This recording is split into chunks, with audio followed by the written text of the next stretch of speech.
रहस्यमयी गांव उत्तराखंड की गहरी पहाड़ियों के बीच एक छोटा सा गांव था।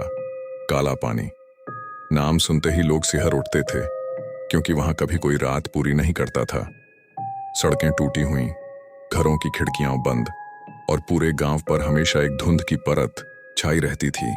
कहा जाता था, इस गांव में कोई देवता नहीं बसता, सिर्फ एक आत्मा जो पानी में कैद है। गांव वालों ने कई बार तालाब को मिट्टी से भरने की कोशिश की, लेकिन अगली सुबह वो फिर वैसे ही भरा हुआ मिलता और मिट्टी में से काले निशान निकलते।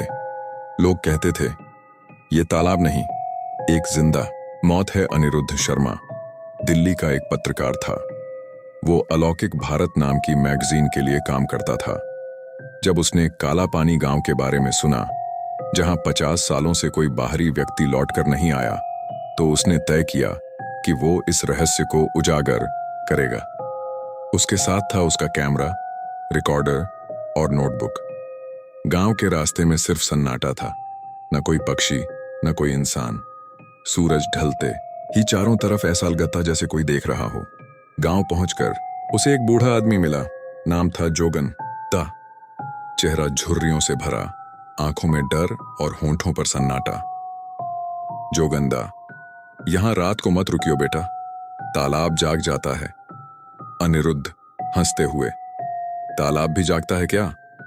जोगंदा, तू मजाक कर रहा है, लेकिन वो मरे हुओं की नींद तोड़ देता है। अनिरुद्ध ने उसकी बात पर ध्यान नहीं दिया और उसी रात तालाब के पास टेंट लगा दिया। रात के ठीक 12 बजे चारों तरफ से कुत्तों के भौंकने की आवाजें आने लगीं। हवा में एक अजीब बदबू थी, कच्चे मांस और मिट्टी की मिलीजुली गंध। अनिरुद्ध ने कैमरा चालू किया और तालाब की ओर देखा। पानी बिल्कुल शांत था, लेकिन उसमें उसका प्रतिबिंब नहीं दिख रहा था। वो झुककर देखने लगा, तभी पानी में लहरें उठीं और किसी महिला का चेहरा उभरा। लंबे काले बाल, सफेद आंखें और मुंह से टपकता काला तरल। वो महिला धीरे धीरे मुस्कुराई और फुसफुसाई, तुम भी वही गलती कर रहे हो जो हमसे हुई थी। अनिरुद्ध चीखते हुए पीछे हटा। उसका रिकॉर्डर अपने आप ऑन हो गया और उसमें वही आवाज बार बार गूंज रही थी, पानी में मत देखो, पानी में मत देखो। सुबह हुई तो अनिरुद्ध ने फिर जोगन दा से मुलाकात की। वो कांपते हुए बोला, तू जिंदा कैसे है? फिर उसने एक पुरानी कहानी बताई, रमा देवी की। रमा देवी गांव की सबसे खूबसूरत और निडर औरत थी। गांव के ठाकुर की बुरी नजर उस पर पड़ी।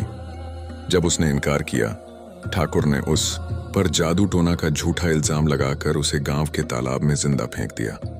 मरते वक्त रमा देवी ने कसम खाई, जिसने भी इस तालाब में अपना चेहरा देखा, उसकी परछाई उसकी मौत बन जाएगी। उस रात से तालाब काला पानी कहलाया। रमा देवी की आत्मा अब हर अमावस्या को तालाब से निकलकर नए शिकार की तलाश में आती थी। दिन अमावस्या थी। अनिरुद्ध ने तय किया कि वो सच सबके सामने लाएगा। उसने कैमरा तालाब की ओर सेट किया और खुद वहीं बैठ गया। रात के 12 बजते ही तालाब का पानी उबलने लगा। काले बुलबुले उठने लगे और पानी से किसी के गाने की आवाज आने लगी, लौट आ रे, लौट आ रे।